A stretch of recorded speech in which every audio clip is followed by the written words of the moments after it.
Welcome to another day here in the book club. Good afternoon. Good afternoon. You're welcome. Wherever you're logging in from, it's another day here, and we've been doing a read through a book. Business is Personal by Bethenny Frankel. We started all the way back in October, and we're gonna be done with it here in June. Today, we're going to be reading chapter 10. There are 13 chapters altogether. So after today, we have 3 more chapters to go. And it seems like we'll be able to do each chapter one on a Sunday. So we'll do a summary of the book, and we'll be in to start a new book here in our new book here. We said we're going to start the first Sunday in July, and that's The Good Life. It's a book that talks about, it's a study of people, what it takes to be happy. And it seems like the answer is relationships. So we're going to be doing a lot of study on relationships and how it affects happiness, Alrighty. So our business is personal, the truth about what it takes to be successful while staying true to yourself, what it takes to be successful and be happy, So it seems like we're hammering on the same word, happy, because from our first book, we learned that the purpose of life is to be happy. You are here to be happy, right? Not to do any other thing, but to be happy, right? And it just ties that's what we're doing with this book and the next book. Right. That's Bethenny's book, like shared. Again, this is our next book, The Good Life. So I said, let's start taking some little bites into the book, right? It's written by Robert Waldinger and Mark Schultz. Right. So the question, what is a good life? So I borrowed from Leon Hoare, who is the CEO of LifeHark. And he says a good life can be described as a life that is self-satisfying, right? A life that you don't need someone else to be satisfied. You're not at the mercy of someone else to be satisfied. You can satisfy yourself. That is a good life, right? You're self-satisfying and you are self-fulfilling. You don't need someone else to fulfill you. You have recognized that the Calvary is not coming, and you have taken responsibility for your own life. That is a good life. So it is characterized by personal joy. You're joyful, you're fulfilled, all right, and you have your enjoyment of small pleasures of life, right? You're not sad, not depressed, right? Says when someone says their life is good, it means that they can access the basic things that give them comfort and pleasure, right? If you say your life is good, it means you can. It means you're able to live what we call the quiet life. Right, we'll call it a quiet life. You're able to live in a place where you can avoid people disturbing your life, right? You're able to, as it were, protect your life from disturbance. You are not at the mercy of someone else. You're not a debtor, to anybody, right? You have, as it were, bought your own freedom, right? So that's some of the things we're going to be looking at as we look into our next book, So just a quick in that. So the title of this chapter is "The Wolves at the End of the Bird," and all this she's trying to say here is about the fact that don't let your success be your enemy, right?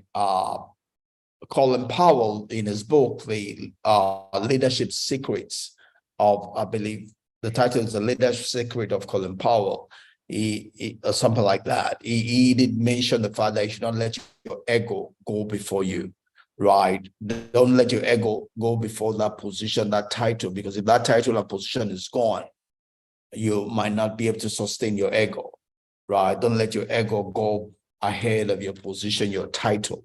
Right, be it such that when your title position is gone, people will still respect you for who you are, not necessarily for the title or position, right? That's important. It's important that And I've been sharing some things and from some truths, some wisdom tips from Annabelle, as I read the book, the Lost Arts of War and Mind Control by Dr. Ha Long. Yeah.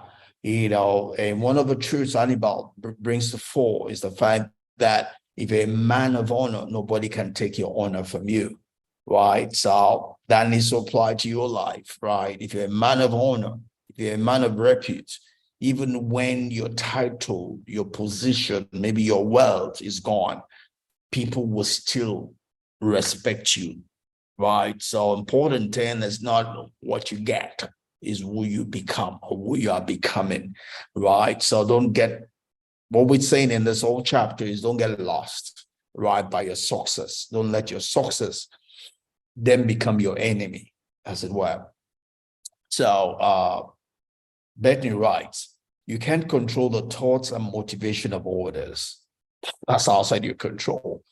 Like we gotta say, right, in the good times, in the good times,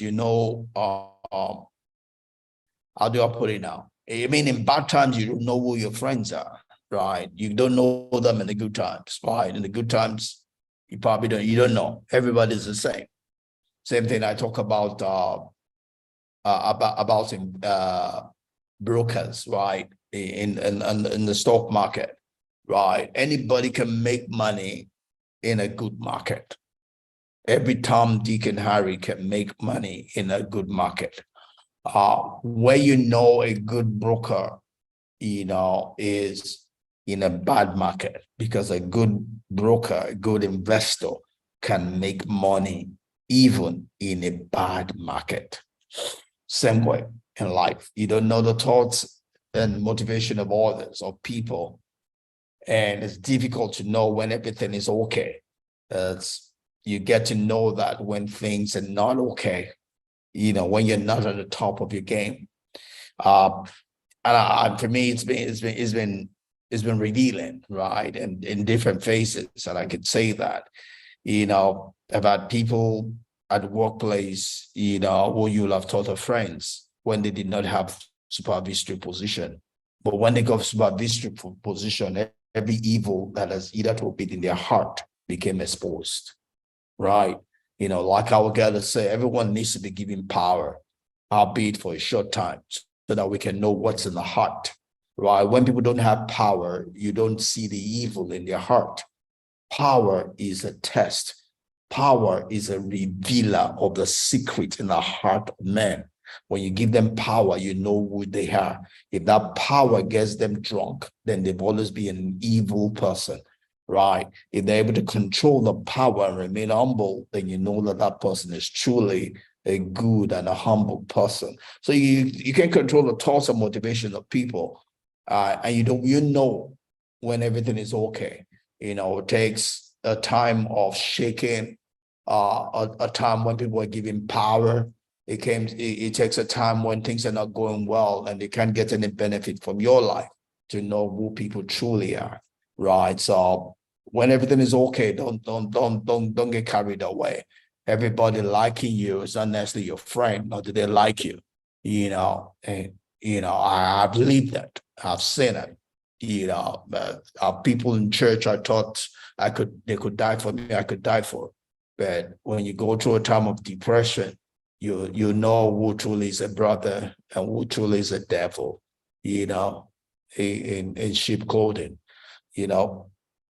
So you can only control yourself. I mean, and my mama told me that, mama saying how open and honest zooming I was, told me not everybody that comes to church comes to worship God.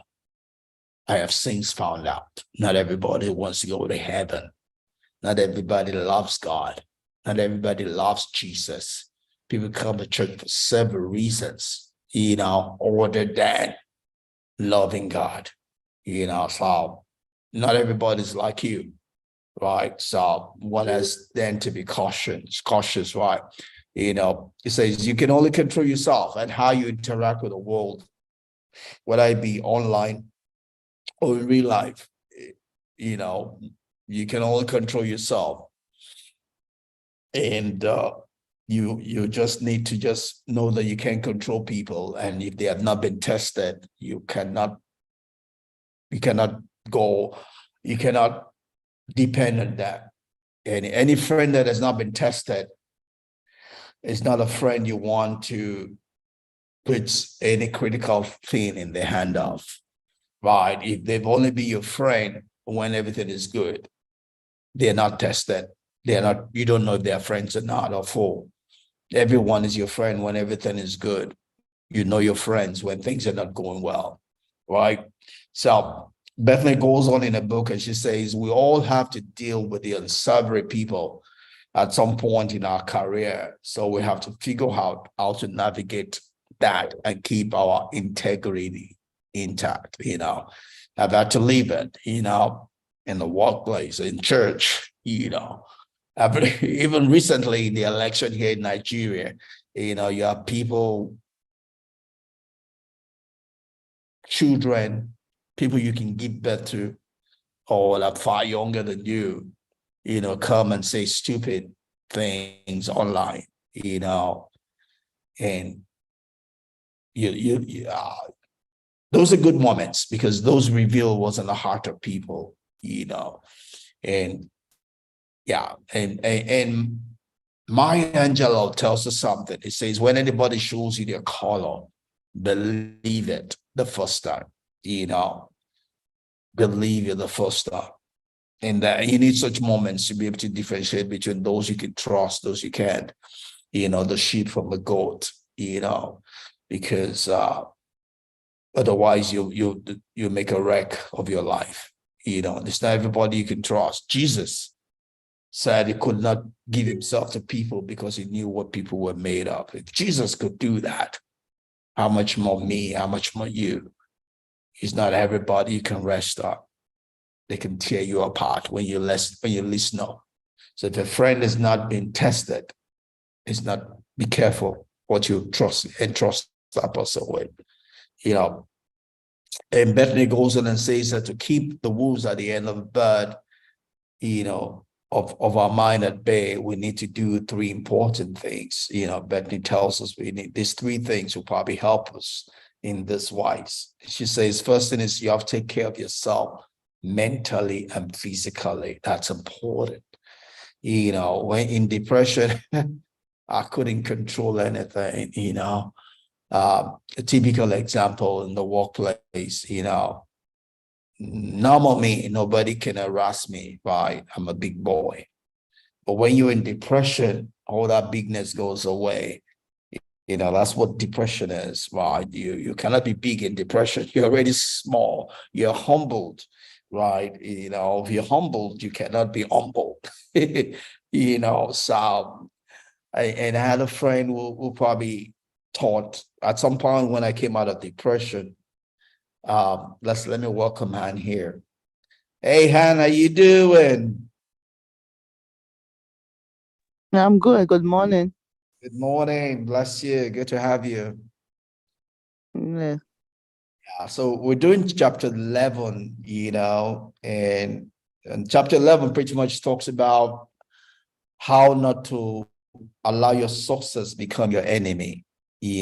Pretty much when everything is going on well, don't extend your ego, because don't let your who you are depend on your title or your position. Right? That's one part of that. The other part of it is also, when everything is going on well, everybody's your friend, or everybody seems to be your friend, right? So you cannot really tell who truly is your friend or not when everything is going on well with you. The best time to know your friends or your foes is when things are not going on well with you. You understand? Do you get those 2 points? Yes. Yeah. Yes. There's also a third one, when people around you don't have power over you, they can be nice. The true test of who they are in terms of who they in their relationship with you and how they rate you is when they have power, especially when that power can be over you. Then you know who they truly are. Right? Right. Yeah. So I mean, those are just three ways in which we need to be careful, in relating with people around us who we call friends or associates. Because those can come to bite us, when life happens to us. I mean, those probably don't matter if everything is going on well in your life, right? But if life happens to you, that might be a differentiator in who's going to support you, not support you, who's going to further break your heart, all of that stuff, And that's just what we're talking about here. So Bethenny was talking about three important things to help in this wise, and the first one she says that you should take care of yourself.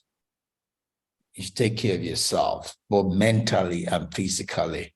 And I was just giving an example of one of my supposed friends, I mean, everything was okay. We had no issues when we're just colleagues. But once he became a supervisor, things changed. It was like he was feeling larger than life, right? Such that a small joke that I would have joked with him normally, I would have been nothing. He carried too big in his head, and so, I mean, for me's life example, I typically would say that it's good for everybody to be given power. Because if someone has not been given power, you don't know what's in their heart. Do you agree with that? Right. Because if someone has never been given power, you will just be humble. Hey, auntie, brother. Have you seen people that change when they get power? Yeah. This person I'm talking about is one example. Another person I know in my heart is another example. These were supposedly humble people that we had never had issues. We never had issues for as long as they didn't have power.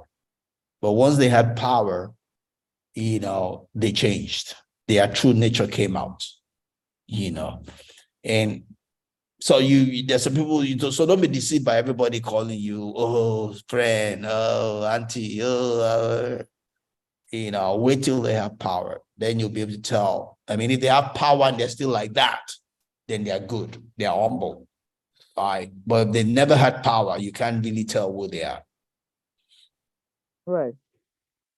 So yeah. So one of the ways, like Bethenny is saying, is take care of your own self. I mean, you cannot guarantee anyone else, but you have to take care of yourself so that irrespective of where you find yourself, you can still be yourself.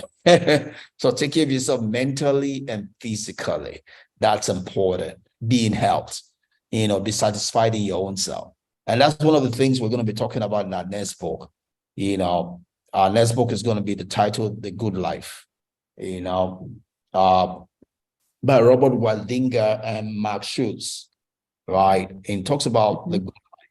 He says, we just spoke earlier on what is the good life. Right. A good life is having a life that is under control, a quiet life, a life that is self-sustaining, self-fulfilling, right? That you're not at the mercy of someone else to be happy. Right. Right. So that's what we're gonna be reading next. I believe it's gonna be a great book, a great read. But so you take care of yourself. Another example with this, my friend, the first one I was talking about, So when I was in depression, anybody can tell me stupid and I'll say, yes, ma'am. Yes, sir. Because I'm not myself at that point in time. I'm humbled at that point in time, It's not a place of me trying to show who I am or anything. But I came out of depression, and this person probably thought I still was, because my normal me wouldn't talk to me the way he tried to talk to me here. But in depression, I can take anything, So, but he called me at the wrong time, and and he got what he was looking for, so much so it was looking for someone to ask me to take the trouble out of him, but you can only have that when you're taking care of yourself. You have to take care of yourself. Your being well is your best defense in life. You need to be well. Your ability to live a quiet life, good life, is that you're able to pay your bills. You cannot say you can't pay your bills and you want to be what? You're either going to be homeless, whatever, So that's a good point. When you take care of yourself, mentally, physically, psychologically, spiritually, you need to be well, right? So we need to intentionally work at being well, right? Because, it's not just mentally, spiritually also, a lot of people that have been abused by spiritual leaders because they're not spiritually okay. If you're spiritually okay, you will not allow yourself to be subjected to all of those abuse, that we see on the internet, It's because they are not spiritually well. They're not physically well. The fear of death has taken over them. So they subject themselves to all that abuse, So more than anything, this is very important to me, We need to intentionally work at being well, Yeah. You agree with that? Yes. Yeah. So the second one she says that don't believe your own hype. That means don't be. I mean that's easy to understand, right? The scripture would say in Romans chapter 12, the Bible says that don't think of yourself more highly than you should. Don't think of yourself more highly than you should, but according to the grace that God has given to everyone. So know your grace and walk in your grace. Don't think you are who you are not, right? And that goes to the example of these people I'm talking about, who are power drunk. With the power drunkenness, they think they are who they are not. They think the power they have is the end of the world. Whereas there is an exit date for each one, right? Whether it be that you would die, whether it be you retire, whether it be that you resign. When you resign, that power is gone. You are useless, right? So we need to be humble. We need to be humble. Wherever we find ourselves, whatever position we have, whatever title we have, whatever power we have, whatever money we have, we need to be humble. The Bible says, don't think of yourself more highly than you should, but think about yourself according to the grace, the power, the enablement that God has given to you. And like the warring generals, where they have that slave behind them that will continually say, remember you are mortal. Remember you are mortal. Remember you are mortal. Because the problem with power is that it makes us feel like we are God. It makes us feel like we will live forever. That this thing that we're in, this place we're in, is going to last forever. But it doesn't. Because we are mortal. There are several exit dates for us. It's going to expire. So when it expires, what do you do? A lot of people that used to have power before, they go into depression. Because once that power gets away and the people they use it against now don't respect them anymore.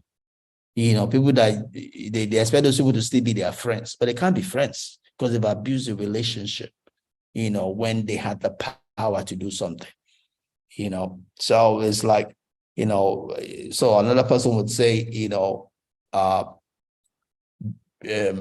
be respectful of the people you meet along your way as you climb the ladder, because when that ladder is taken away, there will still be the people you have to relate with. Another way of saying is that we should not burn bridges. You don't know who you will need in your future. Right? Anything you want to add to that? No, not really. All right.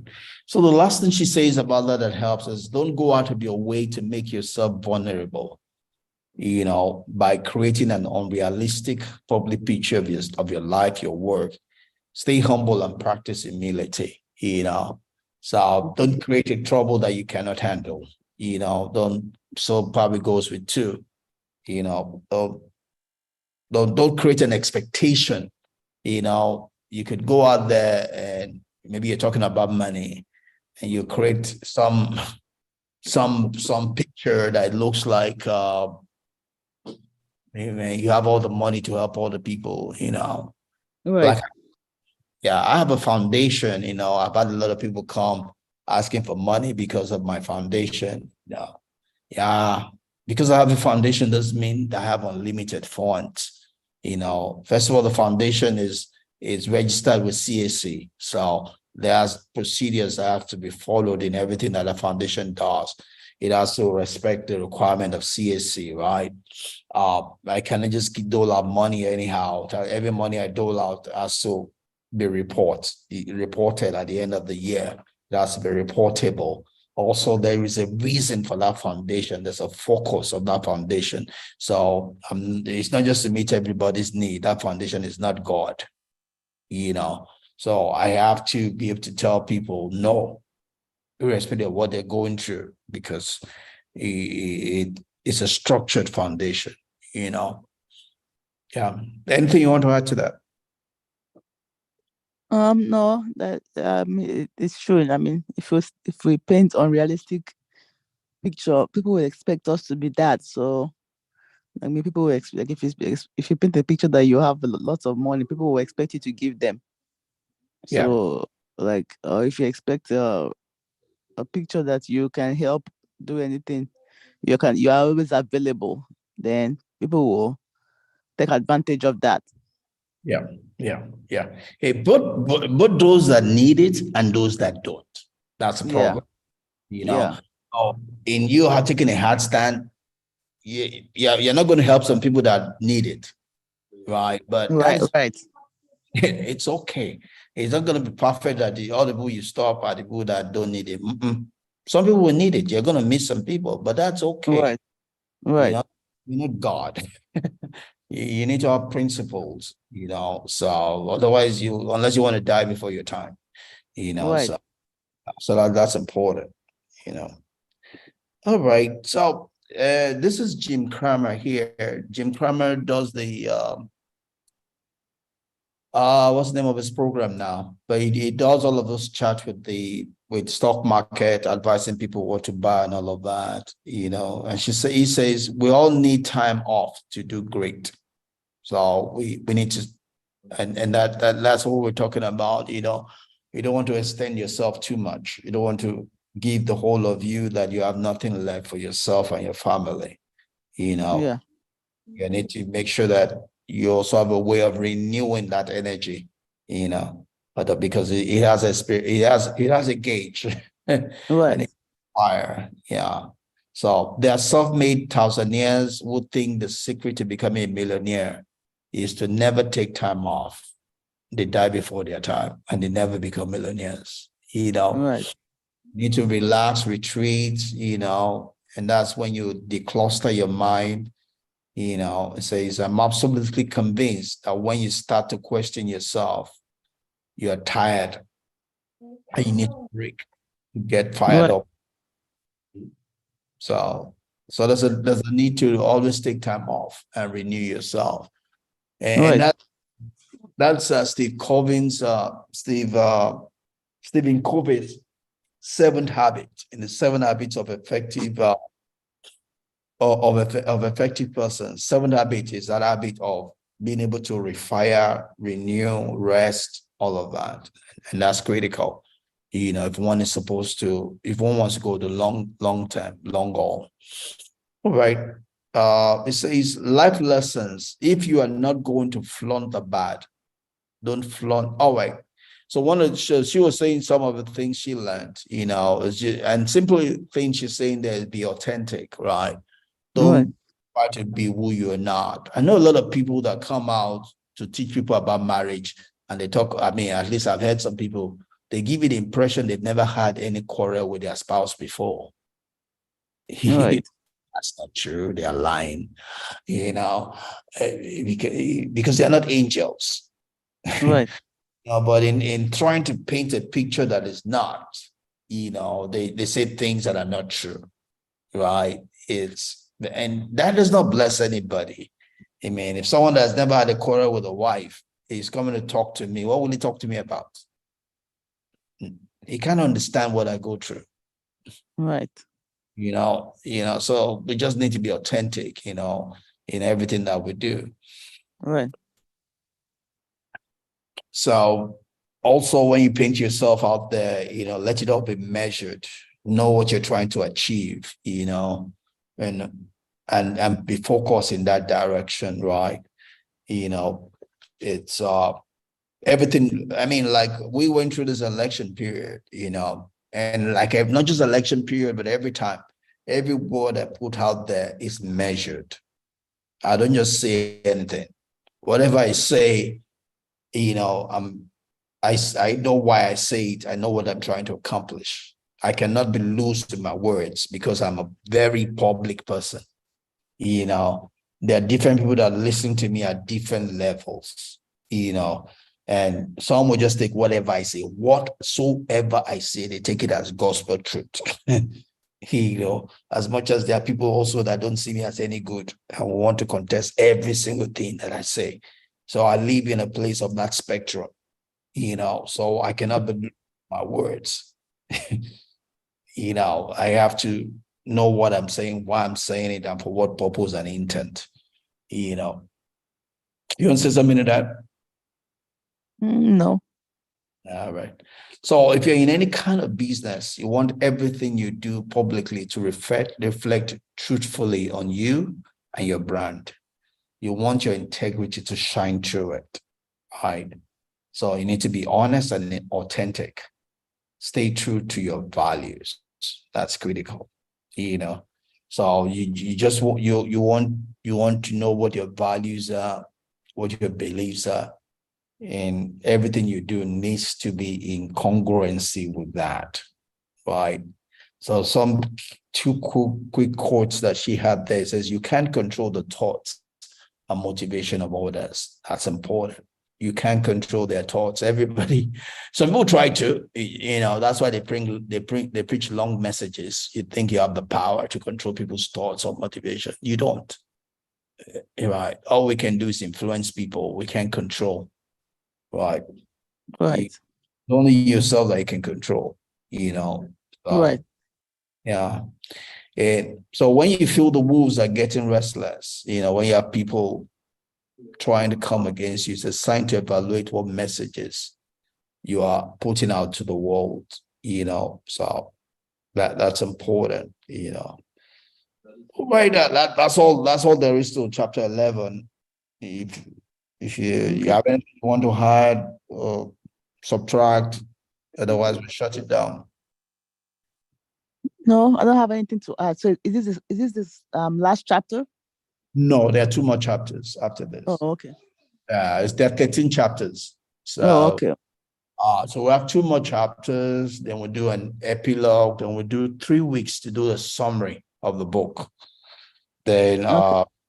we start the new book first Sunday in July, which is 2nd of July. Oh, okay. So we're scheduled to take one Sunday break, Okay. and we'll start the next book on the first Sunday of July. Oh, okay. So that's what we have it scheduled up. Yeah. I just checked the book. I think I have it in audio. You have an audio. Great. So Because I have this membership script. So I try to check on there first. And great. there it's called script. Yeah, why not? And it saves you time. You can listen to it, So Yeah. So buying the book. Because I'm trying not to buy too many books. I was yeah, like, I read mean, I it. like Why? to buy books, but I like to read books, but if I can borrow it, I have too many books that I've not read. Absolutely. Yeah, I agree with you. Well, this But book club is forcing me to read, and I need to read also because of all the things I do. I do all this life coaching, all of that. So I need to have the on-time wisdom Right, right. So Yeah. it's hard for Yeah. me to do that. Otherwise, I Right. phase out. Right, right, right. Yeah, the script is good because you have audio books too and books, but I didn't see the books. I saw the audio book. But 'cause Great. I just finished listening to Eat That Frog, the Oh, audio book. yeah, I, yeah. I listened to that one in one day. Yeah. Yeah. So I struggle for time. I have audiobooks. The best time I listen to my audiobooks are when I'm driving. Right, right, When I'm around the house, I'm always busy one thing or the other. So all I do is YouTube in the office. right.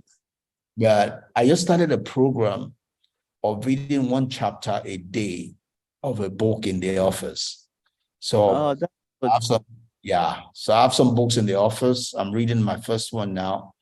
I've already read 2 chapters, No, that's good. So I read a chapter a day, so that's gonna help me. Uh Right. so that way I'm gonna be able to devour a lot of books. I already have. I had the lost acts of war and mind control by Dr. Lala Hong. So I'm reading that one now. I also bought Gogin's book. Gogin is his name. Is its title of the book is what's the title of the book? But it's something like this. Is I Cannot Be Hurt. It just talks about how he went through the Navy SEAL, you know. Yeah, but so in the front is is in his Navy SEAL uniform. I think is the title is I Cannot Be Hurt, something like that, Sha. But it's a good book. No, I've listened to him on YouTube. Yeah, I've no, listened to some of the book. So it's the next book for my office reading. no, wow. So I'm reading 2, 3 books at the same time. So that's my office reading. No, I okay. have to read this one for the book club, the good life. So I read that one at home. No, Uh, okay.